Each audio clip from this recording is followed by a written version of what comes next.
Depuis 2 ans que nous sommes à la gouvernance de la fédération, il y a au sein de donc il y a une nouvelle personne qui pilote, Olivier Bu, qui pilote la commission nationale d'arbitrage, et il a pris très au sérieux la question des femmes arbitres. Et donc il a nommé, il y a quelqu'un qui s'occupe donc spécifiquement des arbitres femmes. C'est donc Jamila qui a proposé dans le cadre de ses fonctions, tiens, si on étendait aussi la question de la maternité, qui est une vraie question pour les femmes arbitres, et aux arbitres. Puis elle nous a présenté un plan dernièrement qui a fait toute notre satisfaction, un vrai travail.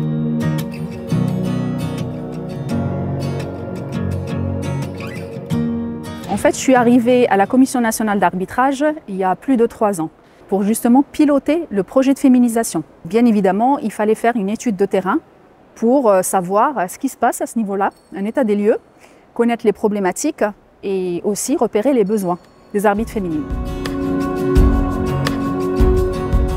On a quand même pas mal de jeunes filles, donc on savait que le problème allait se poser à un moment ou à un autre. Et il fallait absolument qu'on s'occupe de ce projet, puisqu'il y a à l'heure actuelle dans la fédération, il n'y avait rien au niveau de la maternité. Donc quand Jamila m'a demandé si on pouvait bien sûr traiter ce sujet, et qui est ô combien important, j'ai tout de suite adhéré. Moi je travaille avec une équipe au sein du pôle féminisation de la CNA. Et donc des échanges, une étude avec un questionnaire qu'on avait adressé à pas mal de personnes, et donc des arbitres féminines, pas forcément déjà mamans. Et on a fait les comparatifs et on a ciblé qu'effectivement, il y a une tranche d'âge, c'est l'âge où on est prêt aussi à procréer, et que voilà, le statut familial commence à s'installer de façon très sérieuse de plus en plus. Et c'est généralement cette période-là où on peut retrouver des arbitres qui décrochent ou qui se retirent ou qui perdent de vue aussi la perspective d'aller sur le plus haut niveau. C'était surtout qu'elles n'aient pas ce souci, qu'elles ne se posent pas la question de savoir si elles devaient faire un enfant ou à un moment ou un autre. Je voulais qu'elles soient dans un confort. Et c'est pour ça qu'on s'est soucié absolument du congé maternité et qu'on a pris ça à bras-le-corps.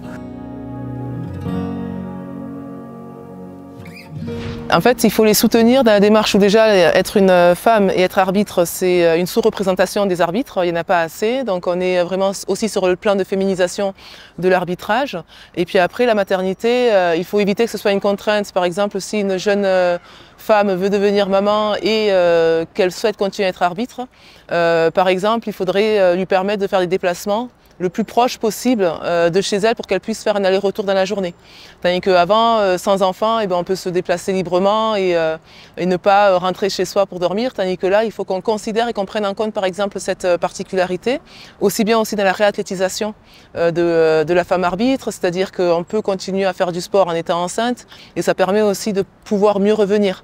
Donc c'est une prise en charge en fait globale.